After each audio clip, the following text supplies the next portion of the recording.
The day I found Margaret Davidson standing at my gate with her clipboard and that pursed lip expression that spelled trouble, I knew my peaceful mountain life was about to get complicated. I had just returned from checking the northern boundary of my property, riding my ski-doo across the private trail system that wound through my 120 acres of pristine Colorado woodland near Breckenridge. The morning sun was hitting the snow just right, making everything sparkle like diamonds, and I was in a damn good mood. Then I saw her Honda CR-V parked at the bottom of my driveway, and Margaret herself standing there in her puffy white jacket that made her look like an overstuffed marshmallow. "Jack Fuller," she called out as I pulled up on my snowmobile, her voice carrying that particular tone of manufactured authority that HOA board presidents seem to cultivate. "We need to talk about your violation of community standards." I killed the engine and pulled off my helmet. "Margaret, good morning to you too. What violation are we talking about today?" She consulted her clipboard like it was holy scripture. "The Ridgeview Mountain HOA board held an emergency meeting last night. We've received multiple complaints about noise pollution from snowmobiles on the trails behind Ponderosa Ridge.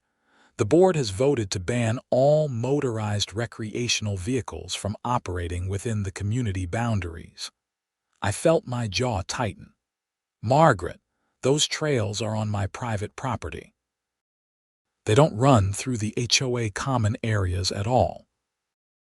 "Actually," she said, pushing her glasses up her nose in that annoying way she had, "if you'll refer to page 47, subsection 3 of the HOA covenant, any activity on private property that affects the peaceful enjoyment of other homeowners falls under our jurisdiction.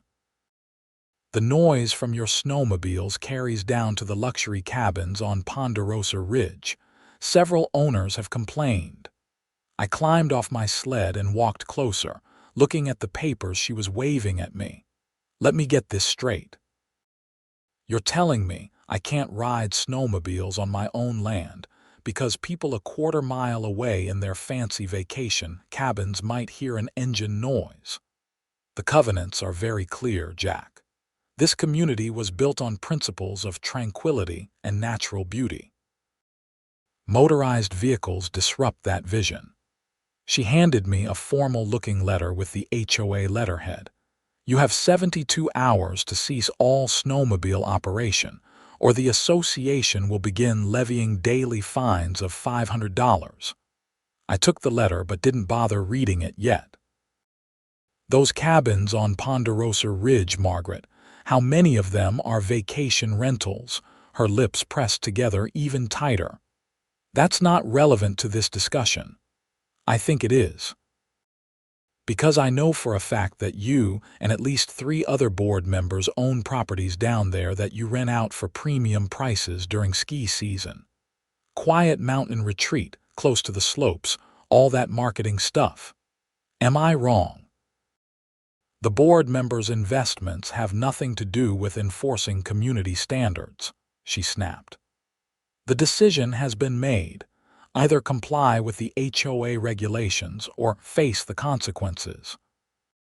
She turned on her heel and marched back to her SUV, leaving me standing there in the snow with her letter in my hand and anger building in my chest. I had bought my property 5 years ago, before most of the luxury development had started creeping up the mountainside. Back then, Ridgeview Mountain was just a collection of a few dozen modest vacation homes scattered across the slopes. I had specifically chosen land that was far enough from the main community to avoid exactly this kind of nonsense. My property was connected to the HOA by a single road, the same private road that provided the only winter access to those luxury cabins Margaret and her friends had built. The trail system I had developed was entirely on my land. I had spent 3 winters carefully mapping out routes that avoided sensitive wildlife areas and steep avalanche zones. I maintained them myself, used them for my business giving guided snowmobile tours to tourists, and in my spare time, rode them for the pure joy of being out in the mountains. Now Margaret was telling me I had to stop because some wealthy weekenders found the distant sound of engines unpleasant. I went inside my log cabin and actually read the letter. It was worse than I thought. The HOA was citing something called acoustic pollution standards that had apparently been added to the covenants in a revision I had never been properly notified about. The fines would start at $500 per day and escalate to $2,000 per day after the first week. They could also place a lien on my property if the fines went unpaid. I spent the rest of that day on the phone with my lawyer, Tom Henderson. Tom had handled my property purchase and knew the ins and outs of the HOA situation. "Jack, I warned you when you bought that place that being technically within the HOA boundaries could cause problems down the road," Tom said over the speakerphone while I made coffee. "You also told me that my property rights were protected as long as I wasn't doing anything illegal or dangerous," I countered. "Operating snowmobiles on my own land isn't either of those things." "True, but HOAs in Colorado have pretty broad authority. Let me look at this revision they're citing." "When was the last time you attended an HOA meeting?" I had to think about it. "Maybe 2 years ago. I stopped going when it became clear the board was just rubber stamping whatever Margaret wanted." Tom sighed. "That was a mistake. They passed this revision 18 months ago. It was technically legal because they sent notice to all property owners. Did you get anything in the mail?" I checked my records. Buried in a stack of junk mail and old bills, I found a single-page notice about a special meeting to discuss community acoustic standards. I had ignored it, assuming it was about lawn mowing hours or something equally trivial. "They got me," I admitted. "I didn't pay attention." "The question is whether the covenant revision is actually enforceable against you, since your property is effectively a separate parcel with limited HOA connection. Let me do some research. In the meantime, don't escalate things. Keep riding your trails if you need to, but try not to make it obvious." I didn't like that advice, but Tom was right. I needed to understand the legal situation before doing anything rash. For the next 2 days, I kept a low profile. I still rode my trails, but I did it early in the morning when most of the vacation cabin owners were probably still sleeping off their après-ski cocktails. My snowmobile tour business had 3 trips scheduled that week, and I wasn't about to cancel them based on Margaret's power trip. On the 3rd day, things escalated. I was leading a family from Texas on a scenic tour through the high meadows when I saw a Summit County Sheriff's vehicle parked at the trailhead. Deputy Chris Martinez was waiting when we returned. "Jack Fuller?" he asked, though he obviously knew who I was. We had met before at community events. "That's me. What can I do for you, Chris?" He looked uncomfortable. "I've got a complaint from the Ridgeview Mountain HOA about illegal operation of motorized vehicles. They're claiming you've violated a cease and desist order." "The order isn't legal," I said, keeping my voice calm while my clients watched nervously. "These are my trails on my property. The HOA doesn't have jurisdiction." "That's not for me to decide," Chris said, "but I've been asked to document the complaint." "Are you currently operating a commercial snowmobile business on this property?" I nodded. "Fully licensed and insured. All permits with the county are up to date. The HOA is claiming your commercial operation violates their covenants. They've requested that the county revoke your business permit pending resolution of their complaint." That made my blood boil. "They can't do that." "Actually, they might be able to if the covenants are enforceable. Look, Jack, I'm just the messenger here. But you should know that Margaret Davidson has been in the sheriff's office every day this week filing complaints. She's also been talking to the county commissioners. She's got connections. After the deputy left and my clients departed with reassurances that everything was fine, I called Tom back. "They're trying to shut down my business," I told him. "This isn't just about noise complaints anymore. Margaret wants me gone." Tom was quiet for a moment. "I've been going through the property records.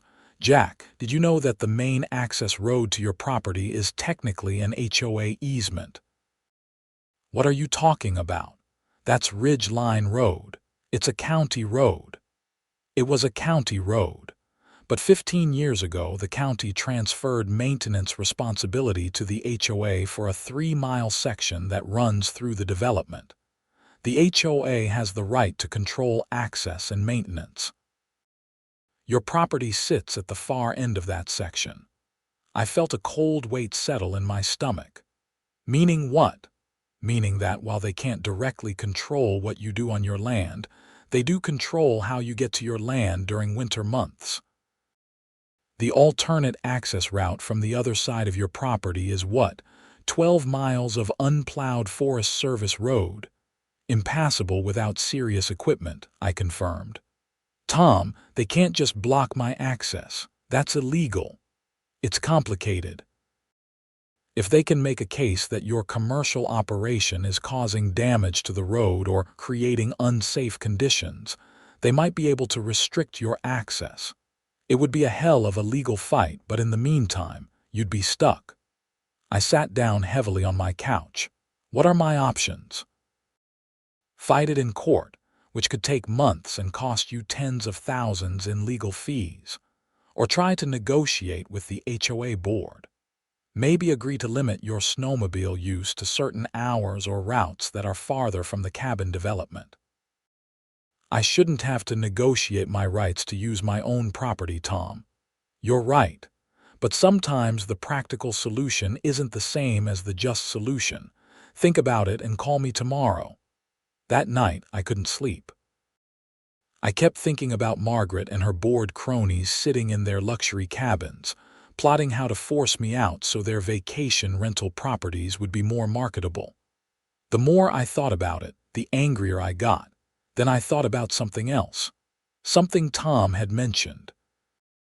The HOA controlled the winter access road to my property. But that same road continued past my land and ended at Ponderosa Ridge, where Margaret and the other board members had their luxury cabins.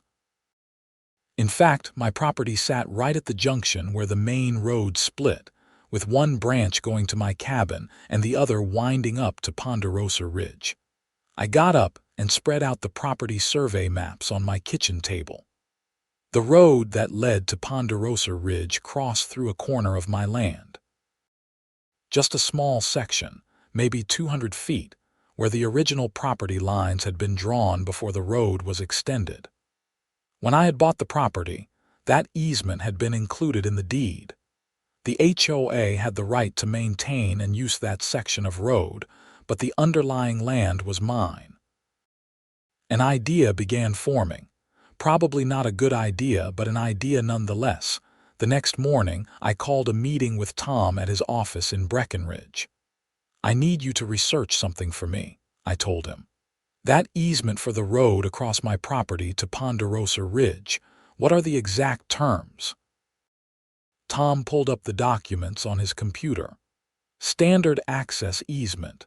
The HOA has perpetual rights to maintain and use the road for access to properties beyond your parcel." Why?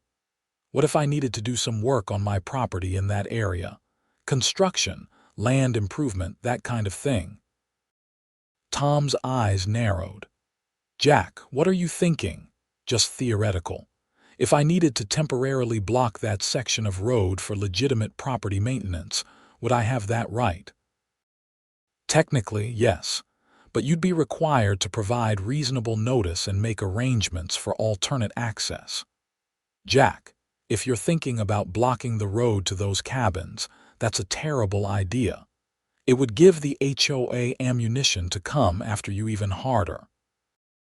Even if I was doing legitimate work on my property, The key word is legitimate. If it's obviously retaliation, a court would see right through it. He leaned back in his chair. What kind of work are you actually considering? I pulled out my own copy of the property maps. This section here, where the easement runs through my land. There's been some erosion on the slope above the road. I'm concerned about avalanche danger. As the property owner, wouldn't I be liable if someone got hurt on my land, even if they were using the easement? Tom studied the maps. Is there actually erosion and avalanche risk? There could be. That whole area is on a pretty steep slope. It would be responsible of me to have it evaluated by a professional, wouldn't it? A slow smile crossed Tom's face. You're talking about bringing in a geological surveyor. And maybe doing some preventative work. Putting up safety barriers, stabilizing the slope. Could take weeks, depending on what the surveyor recommends. And during that work, the road would need to be closed for safety reasons. Exactly. Tom shook his head, but he was grinning. Jack, this is playing with fire. But if you're serious about it, we need to do this completely by the book. Actual geological survey, legitimate safety concerns, proper permits, and formal notice to the HOA. If there's even a hint that this is retaliation, you'll be facing a lawsuit you can't win. Can you set it up? I can. But think carefully about this. Once you pull this trigger, there's no going back. The HOA will fight you with everything they have. I thought about Margaret's smug face when she had handed me that cease and desist letter. I thought about them trying to destroy my business because it might slightly inconvenience their wealthy renters. I thought about the 5 years I had spent building my life on this mountain, only to have a bunch of greedy board members try to push me out. Set it up, I said. Tom got to work. Within 3 days, he had arranged for a geological engineering firm out of Denver to come survey the slope above the easement road. The surveyor, a serious woman named Dr. Patricia Chen, spent a full day examining the area with ground-penetrating radar and core samples. You were right to be concerned, she told me as she packed up her equipment. This slope shows signs of historical slide activity, and the road cut at the base has destabilized the snowpack above. It's not immediately dangerous, but with the heavy snowfall you've had this year, there's a definite risk. I'd recommend stabilization work before spring thaw. What kind of work? Snow fences, rock barriers, probably some drainage improvements. You're looking at 3 to 4 weeks of work, weather permitting. And the road will absolutely need to be closed during construction. Too dangerous otherwise. It was better than I had hoped for. The safety concerns were real, which meant I was protected legally. Dr. Chen provided a formal report with her recommendations, and Tom used that to file for the necessary permits with Summit County. Then came the fun part. Tom drafted a formal notice to the Ridgeview Mountain HOA, informing them that the access road to Ponderosa Ridge would be temporarily closed starting in 1 week for emergency safety work. As required by law, the notice included a copy of Dr. Chen's report and the county permits. I hand-delivered the notice to Margaret's house on a Thursday afternoon. She answered the door in yoga pants and an expensive-looking sweater, holding a glass of white wine. "Jack," she said, her voice dripping with false sweetness. "Have you come to discuss your compliance with the HOA cease and desist order? Actually, I'm here to deliver notice about some work I need to do on my property." I handed her the envelope. The road to Ponderosa Ridge will be closed starting next Monday. She opened the envelope right there and started reading. I watched as her face went from confused to angry to almost purple. "You can't do this," she sputtered. This is retaliation. It's safety work, Margaret, all documented and permitted." You'll see that a professional geological engineer has identified significant avalanche risks on the slope above the road where it crosses my property. As the landowner, I'd be liable if anyone got hurt. I'm sure you understand. This is complete fabrication. That road has been there for 15 years with no problems. Then you're lucky nothing has happened. Dr. Chen's report speaks for itself. The work will take approximately 3 to 4 weeks, during which time the road will be closed to all traffic. There's no alternate access to the Ponderosa Ridge cabins during winter, so you'll want to inform the property owners. Margaret's hand was shaking. We have renters booked. Do you have any idea how much money this will cost us? I'm sure they'll understand that safety has to come first. Have a nice evening, Margaret. I walked back to my truck, feeling lighter than I had in days. Behind me, I could hear Margaret on her phone, her voice shrill with panic. The next few days were chaos. Tom's office was flooded with calls from HOA board members and their lawyers. Margaret tried to get an emergency injunction from the county, but the judge took one look at Dr. Chen's report and the permits and dismissed it. The safety concerns were documented and legitimate. I had every right to do the work. What made it even better was the timing. We were heading into President's Day weekend, one of the busiest and most profitable times for vacation rentals in the Breckenridge area. Margaret and the other Ponderosa Ridge owners had their cabins booked at premium rates.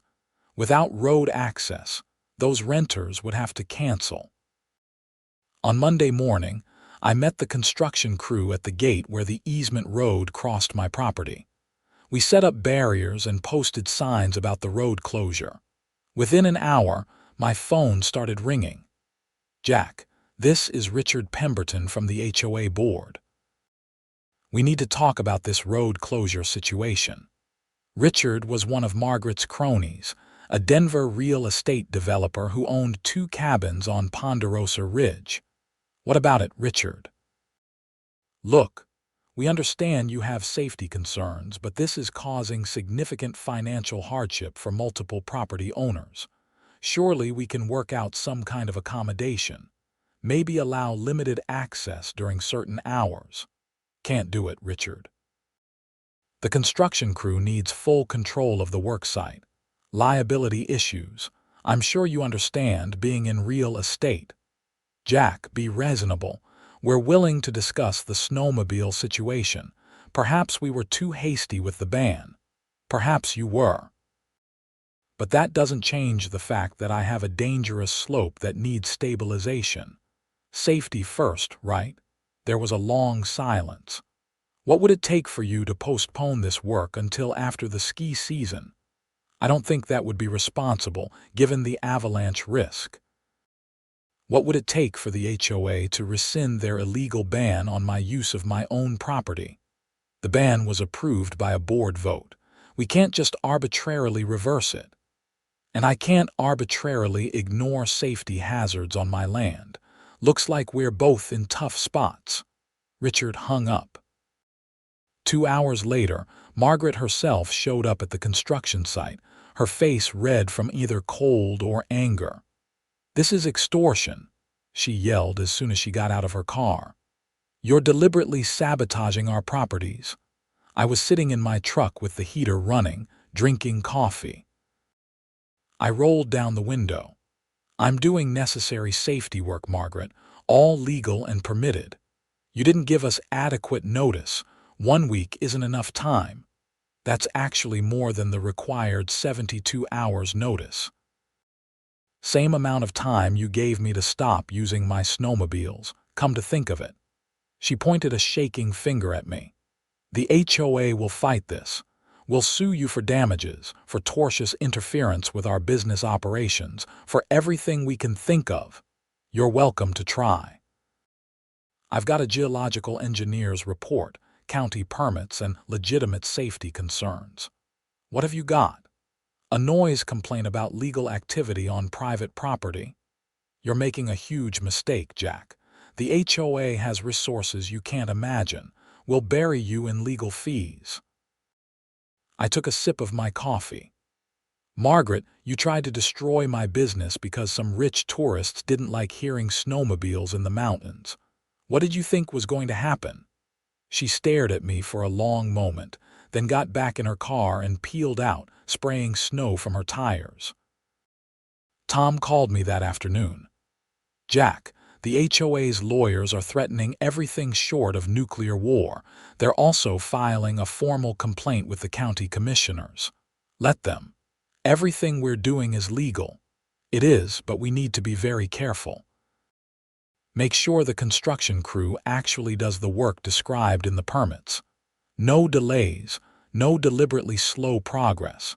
If the county thinks you're dragging this out unnecessarily, they could pull the permits."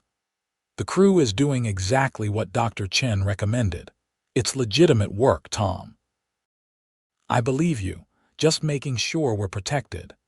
The construction proceeded through that first week. The crew put up snow fences along the slope and started building rock barriers. It was real work, not just for show. Dr. Chen's concerns had been genuine, and I was actually making my property safer. But the impact on Ponderosa Ridge was immediate and severe. I heard through the local grapevine that Margaret and the other owners had to refund thousands of dollars in rental fees. Several guests had already arrived in Breckenridge before learning they couldn't access their rental cabins and had to scramble for alternate accommodations during peak season. The online reviews were brutal. By the end of the first week, the HOA board called an emergency meeting. Tom advised me to attend. The meeting was held at the community center, a nice building that the HOA had constructed with everyone's dues money. When I walked in, the room went silent. About 30 homeowners were there, including all 5 board members. Margaret sat at the head table, flanked by Richard Pemberton and 3 other board members I recognized: Susan Weatherby, Thomas Chen, and David Morrison. Margaret gavelled the meeting to order with barely controlled fury. "This emergency session has been called to address the current access crisis affecting Ponderosa Ridge properties. Jack Fuller has unilaterally closed the only winter access road, claiming safety concerns that we believe are exaggerated or fabricated." I raised my hand. "Point of order. I haven't unilaterally done anything. I filed for proper permits, hired a professional geological engineer, and followed all county regulations. The safety concerns are documented in Dr. Chen's report, which I provided to the HOA." "We've had our own expert review that report," Susan Weatherby said. She was a lawyer from Colorado Springs who fancied herself an expert on everything. "He believes the risk assessment is overstated." "Then your expert is welcome to file a formal dispute with the county," I replied. "Until then, the permitted work continues." Thomas Chen, no relation to Dr. Chen, leaned forward. "Jack, let's cut through the nonsense. This is clearly retaliation for the snowmobile ban. Everyone in this room knows it. What I know is that you tried to destroy my business with an illegal restriction on my property rights. What you're calling retaliation, I call protecting myself from an avalanche lawsuit. If someone gets hurt on my property because I ignored a documented safety hazard, you think any of you would hesitate to sue me?" That created some murmuring in the crowd. Several homeowners who weren't on the board were nodding. David Morrison, who had been quiet until now, spoke up. "What if we proposed a compromise? The HOA board would reconsider the snowmobile ban in exchange for expedited completion of your safety work." "The safety work is proceeding as fast as weather and conditions allow," I said. "I'm not going to cut corners and risk someone getting hurt. As for the snowmobile ban, it was never legal in the first place. You don't get credit for stopping an illegal action." Margaret's face was getting red again.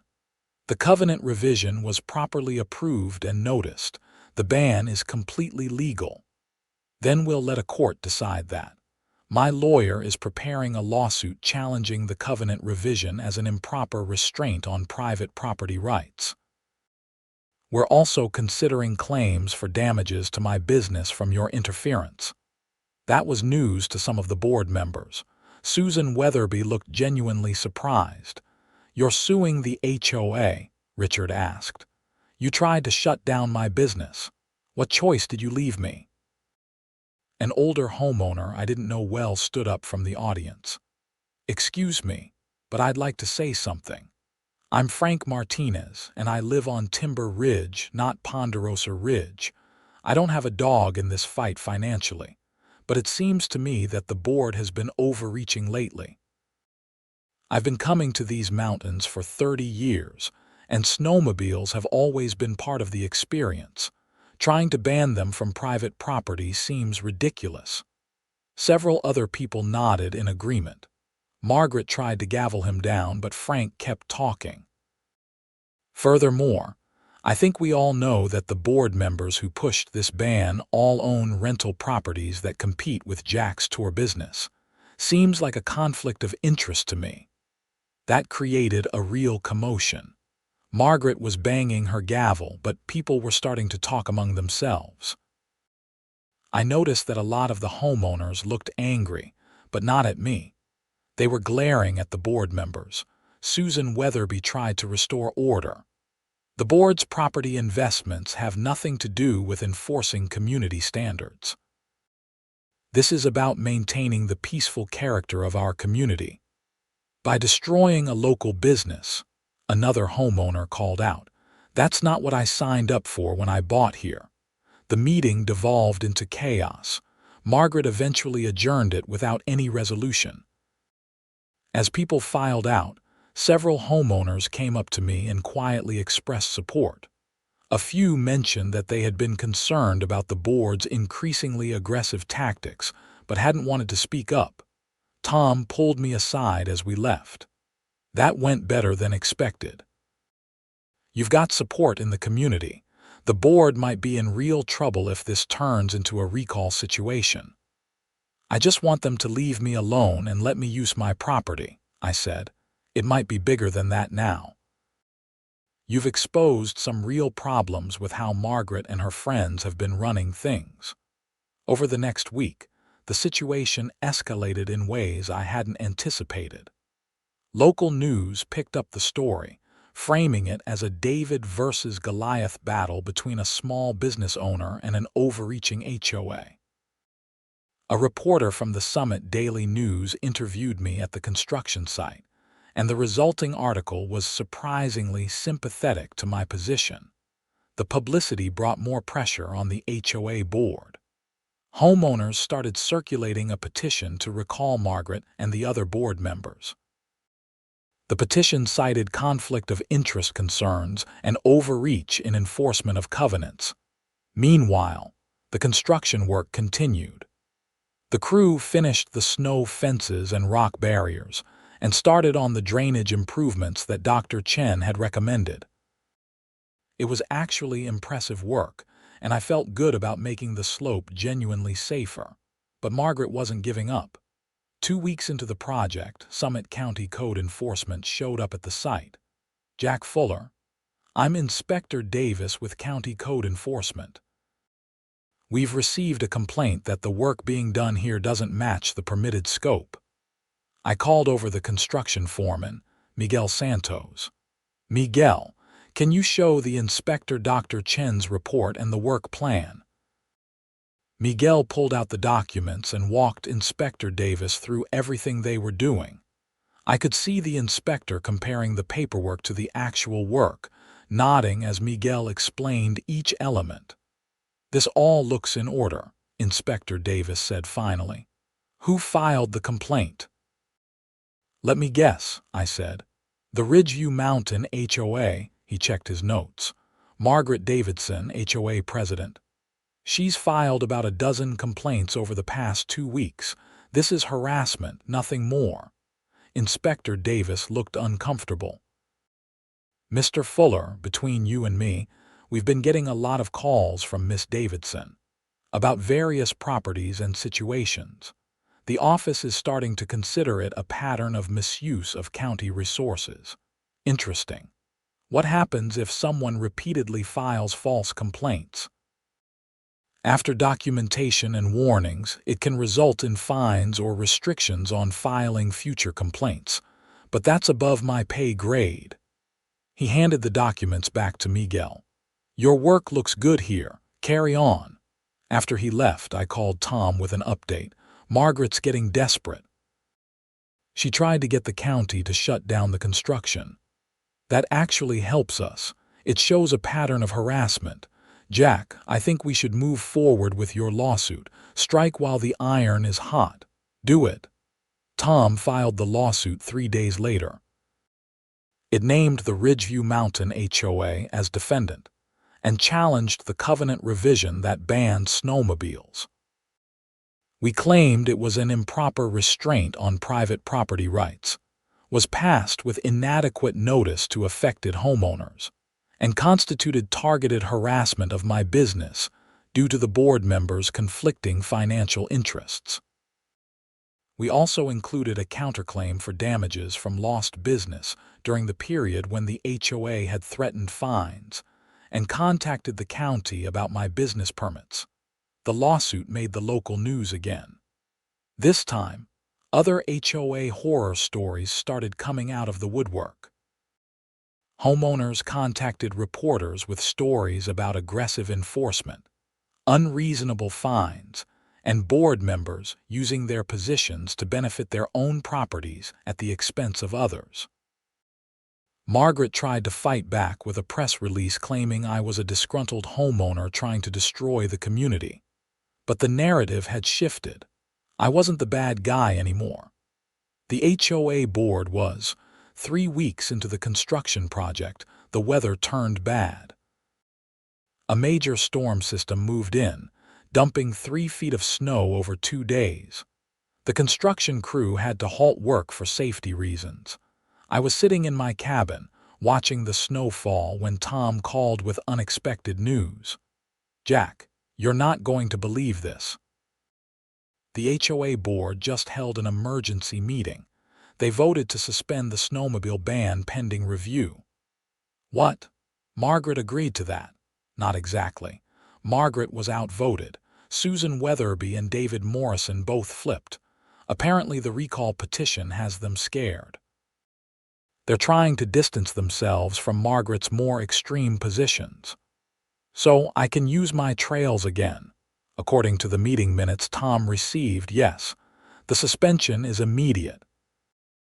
They're calling it a temporary measure while they, quote, study the issue more thoroughly, but effectively, the ban is gone.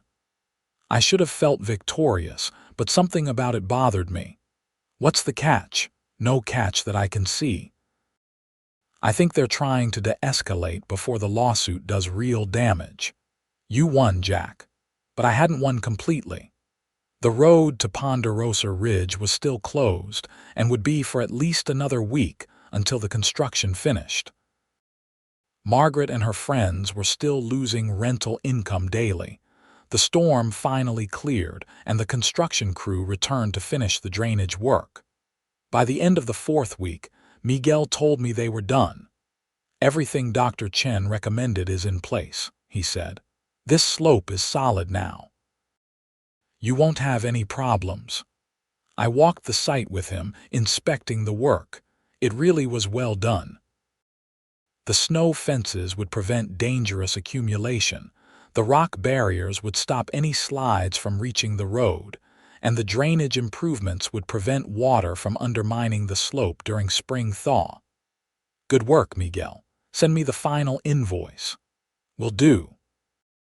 And hey, I just want to say what you did here was smart, standing up to that HOA. My cousin had problems with his HOA in Denver. They can be brutal. After Miguel and his crew left, I called Tom. Construction is complete. I'm going to open the road tomorrow. That's good timing. The preliminary hearing for your lawsuit is next week. With the ban suspended, the judge might push for a settlement. What do you think I should accept? Permanent rescission of the ban, written acknowledgement that your property rights were violated, and reimbursement of your legal fees. The business damages will be harder to prove, so we might have to compromise on that. The next morning, I removed the barriers blocking the easement road. The path to Ponderosa Ridge was open again. Within an hour, I saw the first vehicle heading up the mountain, probably a property owner checking on their cabin after a month of no access. I expected Margaret to call or show up, but she didn't. Radio silence from the HOA board. It was almost anticlimactic after all the drama. The preliminary hearing happened the following Tuesday. Tom and I sat in the Summit County Courthouse while the judge reviewed our complaint and the HOA's response. Judge Patricia Morrison, no relation to David Morrison from the HOA board, was a no-nonsense woman in her 60s who had a reputation for cutting through nonsense. "I've reviewed the filings," she said, looking at both sides over her reading glasses. "This appears to be a case where both parties took aggressive positions that escalated unnecessarily. Mr. Fuller, you clearly had the right to perform safety work on your property, but the timing was suspiciously convenient. HOA counsel, your client's attempt to restrict legal activity on private property was overreach. I'm inclined to order mediation before we proceed to trial." The HOA's lawyer, a slick guy from a Denver firm, stood up. "Your Honor, my clients are prepared to offer a settlement." They acknowledge that the covenant revision may have been too broadly applied to Mr. Fuller's situation. They're willing to exempt his property from the snowmobile restrictions and reimburse half of his legal fees to date. Tom stood. "Your Honor, that's insufficient. The covenant revision was fundamentally improper, not just misapplied. It needs to be fully rescinded for all homeowners. Additionally, Mr. Fuller's business suffered concrete damages from the HOA's threats and interference." Judge Morrison looked at me. "Mr. Fuller, what's your goal here? Do you want to punish the HOA, or do you want to resolve this and get back to your life?" I thought about that. The honest answer was I just wanted to be left alone to run my business and enjoy my property. But I also didn't want Margaret and the board to think they could do this to someone else in the future. "Your Honor, I want assurance that this won't happen again, not just to me but to any homeowner. The board was abusing its authority." The judge nodded. "That's a reasonable concern. Here's what I'm going to order. The parties will enter mediation within 30 days. The mediator will address not just this specific dispute, but the broader issues of HOA governance and board accountability. If mediation fails, we'll proceed to trial. But I'm warning both sides, trials are expensive and unpredictable. Figure this out." The mediation was scheduled for mid-March after the main ski season ended. In the meantime, an interesting thing happened. The recall petition against Margaret and the other board members got enough signatures to force a special election. The recall election was scheduled for early April. Margaret tried to campaign to keep her position, but the momentum was against her. Too many homeowners had been affected by the board's increasingly aggressive enforcement tactics. When election day came, I cast my vote along with about 70% of the HOA membership. It was the highest turnout for an HOA election in the community's history. Margaret and Richard Pemberton were both recalled. Susan Weatherby resigned before the vote, probably seeing which way the wind was blowing. Thomas Chen and David Morrison survived, but only barely. The new board members included Frank Martinez, the older homeowner who had spoken up at that emergency meeting, and two others who ran on a platform of limiting HOA overreach and increasing transparency. With new leadership in place, the mediation was almost anticlimactic. The new board agreed to rescind the snowmobile ban entirely, acknowledge in writing that the previous board had exceeded its authority, and reimburse all of my legal fees. In exchange, I agreed not to pursue business damages and to work cooperatively with the HOA on any future issues affecting shared interests. Tom negotiated one additional provision that I insisted on. The HOA covenant was amended to include a specific protection for property owners' rights to use their private land for lawful purposes without HOA interference, unless there was clear and documented harm to other properties or violation of county regulations. The mediation agreement was signed in late April.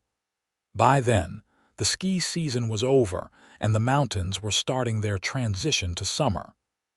My snowmobile tour business had actually had its best season ever, partly because of all the publicity from the dispute.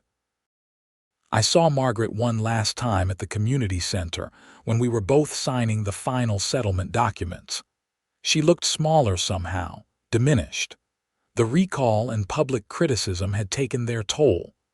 "You destroyed my rental business," she said quietly while we waited for the notary. "No, Margaret, you tried to destroy my business first. I just defended myself. Those properties were my retirement plan, and my tour company is my livelihood. You didn't care about that when you tried to shut me down." She didn't have an answer for that. We signed the documents in silence. Frank Martinez, the new HOA president, pulled me aside afterward. "Jack, I want you to know that the new board is committed to doing things differently. No more vendetta enforcement, no more conflicts of interest. If you ever have concerns, my door is open." "I appreciate that, Frank." I never wanted to be at war with the HOA. I just wanted to be left alone to live my life. That's all most of us want. Margaret and her crew forgot that. Over the following months, things settled into a new normal. I ran my snowmobile tours without interference. The new HOA board focused on actual community needs like road maintenance and snow removal, rather than trying to micromanage homeowners' private property. Margaret sold her Ponderosa Ridge cabins at a loss and moved away. Richard Pemberton kept his properties, but kept a low profile. The luxury cabin rental market in that area took a hit from all the negative publicity during the dispute, which seemed like karmic justice to me. The safety work I had done on the slope above the easement road proved its worth that spring. When the snowpack melted, a small slide did occur on an adjacent section of the slope that hadn't been reinforced. It didn't reach the road, but it could have if not for the barriers. Dr. Chen's assessment had been right on the money. I used some of the reimbursed legal fees to expand my trail system, adding new routes that were even further from any HOA properties. I also invested in newer, quieter snowmobiles for my tour business. Not because I had to, but because it seemed like a good business decision. By the following winter, the whole dispute had faded into local legend. Tourists on my snowmobile tours sometimes asked about it, having heard the story from friends or read about it online. I always downplayed my role, but privately I was proud of how it had turned out. I had stood up to bullies with clipboards and covenants, and I had won. Not just for myself, but for the principle that homeowners' rights matter, and that HOA boards can't just run roughshod over people because they have a little bit of power. One crisp January morning, almost exactly a year after Margaret had first shown up at my gate with her cease and desist letter, I was leading a tour group through the high meadows. The sun was sparkling on the fresh snow, and my clients were whooping with joy as we navigated the trails. My phone buzzed with a text from Tom. "HOA board voted to officially commend you for the safety improvements on your property. Frank says they're using it as an example of responsible land stewardship." How's that for irony? I laughed and put my phone away. The mountains stretched out before me, endless and beautiful and free. This was why I had moved here in the first place. Not to fight with HOAs or make political points, but to live in this incredible place and share it with others. Margaret and her board had tried to take that away from me because it suited their financial interests. They had learned the hard way that some people won't just roll over when confronted with unjust authority. I gunned my snowmobile's engine and led my group toward the summit ridge, where the view extended 50 miles in every direction. Behind me, I could hear their excited shouts as they followed.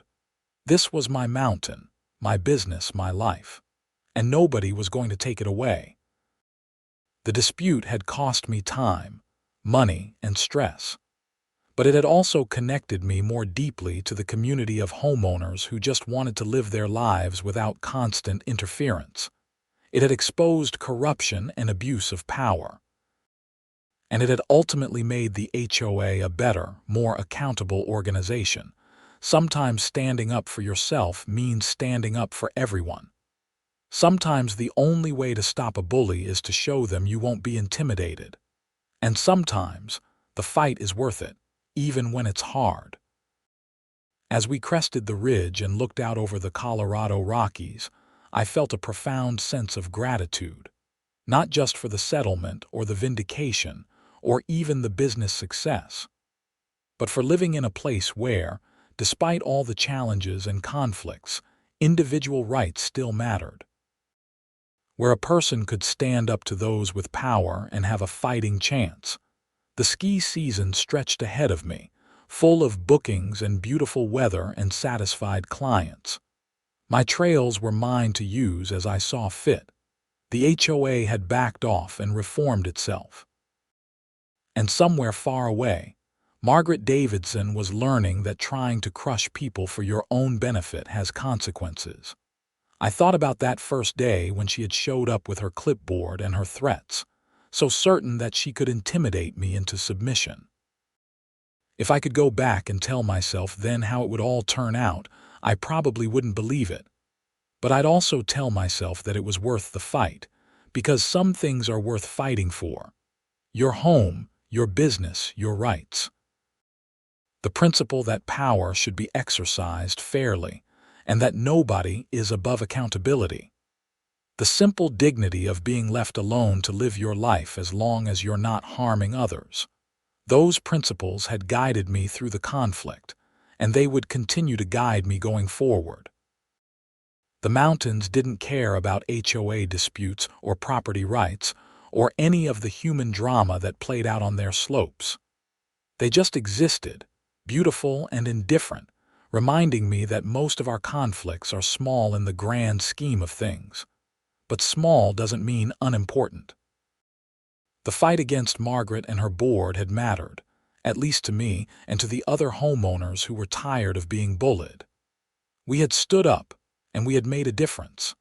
As I led the tour group back down toward the trailhead, I reflected on how much had changed in 1 year. A new HOA board, new policies, new respect for homeowners' rights.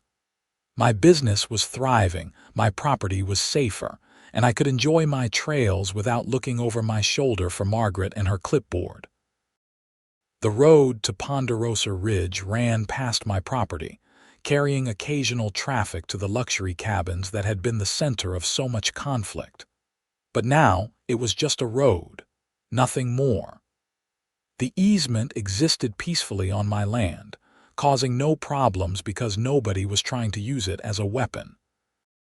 That evening, back at my cabin, I poured myself a whiskey and sat on my deck watching the sunset paint the mountains in shades of orange and purple. Tom called to check in, as he did occasionally now that we had become genuine friends through the ordeal. "How's life treating you, Jack?" "Pretty good, Tom. Tour business is booming. No HOA drama, can't complain." "That's what I like to hear. Hey, I meant to tell you I've had 3 other clients contact me in the past month with HOA disputes. They all mentioned your case.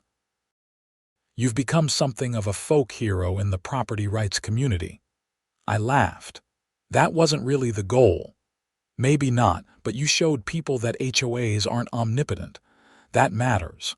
A lot of folks feel helpless when their HOA starts making unreasonable demands. You proved that fighting back is possible. After we hung up, I sat there thinking about that. I hadn't set out to be anyone's hero. I had just wanted to protect what was mine. But if the side effect was that other people felt empowered to stand up for their own rights, then maybe something good had come from all the conflict. The stars were coming out now, brilliant against the dark sky. In the distance, I could see lights from the town of Breckenridge, where tourists were enjoying expensive dinners and planning their ski adventures for the next day. Some of them would end up on my tours, seeking the thrill of snowmobiling through pristine mountain wilderness. None of them would know about the battle that had been fought to keep those tours running. They would just enjoy the experience, tip their guide, and go home with great memories. And that was fine with me. The recognition wasn't why I had fought. I had fought because it was necessary, because giving in would have meant surrendering not just my business but my principles. Because sometimes you have to stand up to bullies, even when it's risky and expensive and stressful. Margaret had gambled that I would fold under pressure, that the threat of fines and legal action would be enough to make me comply. She had miscalculated badly. Some people can be bullied into submission, but I wasn't one of them. The irony was that if she had approached me reasonably from the start, we probably could have worked something out. I would have been happy to discuss noise concerns, adjust my tour routes, or find other compromises. But she had come at me with threats and ultimatums, trying to use HOA power to destroy my business for her own financial benefit. That was the mistake that had cost her everything. Her board position, her reputation, and ultimately her investment properties. All because she couldn't resist the urge to abuse power for personal gain. I didn't feel sorry for her. Maybe that made me cold, but she had earned what happened. She had tried to crush me, and when I fought back successfully, she became the victim of her own tactics. The other board members who had gone along with her scheme had learned their lesson too. Richard Pemberton kept his head down now. Thomas Chen and David Morrison had reformed their approach to HOA governance. Susan Weatherby had left the community entirely. And the new board, led by Frank Martinez, was doing things right. They focused on legitimate community needs, operated transparently, and respected homeowners' property rights. The HOA was actually functioning the way it was supposed to, providing services and maintaining common areas without overreaching into private matters. That was Margaret's legacy, ironically. In trying to consolidate and abuse power, she had sparked a reform movement that made the HOA better for everyone. Sometimes the most important changes come from conflict and resistance rather than peaceful cooperation. I finished my whiskey and headed inside. Tomorrow I had back-to-back tours scheduled, weather permitting. The forecast looked good though, clear skies and fresh powder. My clients would have an amazing time and I would get paid to enjoy my mountains. This was the life I had chosen when I moved to Colorado 5 years ago. Running a business I loved, living in a place of incredible natural beauty, being my own boss. The HOA dispute had been a serious threat to all of that, but I had protected it. The settlement documents sat in a folder on my desk, legal proof that the fight was over and I had won. I didn't look at them often, but knowing they were there provided a sense of security. No more cease and desist letters. No more threats of fines. No more interference with my business. Just the mountains, the snow, the trails, and the freedom to enjoy them all. That was worth every penny I had spent on legal fees, every hour of stress and worry, every moment of confrontation with Margaret and her board. As I settled into bed that night, I thought about the year ahead. More tours to guide, more trails to maintain, more seasons to enjoy. The past was behind me now, resolved and settled. The future stretched out full of possibility, and if another Margaret ever showed up with another clipboard and another set of unreasonable demands, well, I knew how to handle that now. I had learned that standing up for yourself was worth the cost, that bullies only win if you let them, and that sometimes the hardest fights lead to the best outcomes. The mountains would still be here long after all of us were gone, indifferent to our small human dramas. But while I was here, they were mine to enjoy, mine to share with others, and mine to defend from anyone who tried to take them away. That was enough. That was everything. I turned off the light and drifted to sleep, peaceful in the knowledge that I had fought for what mattered and won. Tomorrow would bring new adventures, new clients, new experiences on the trails I loved. But tonight, I could rest easy knowing that nobody was coming to take it all away. The HOA had tried and failed. The battle was over, and I was still here, still running my business, still living my dream. Sometimes that's the greatest victory of all.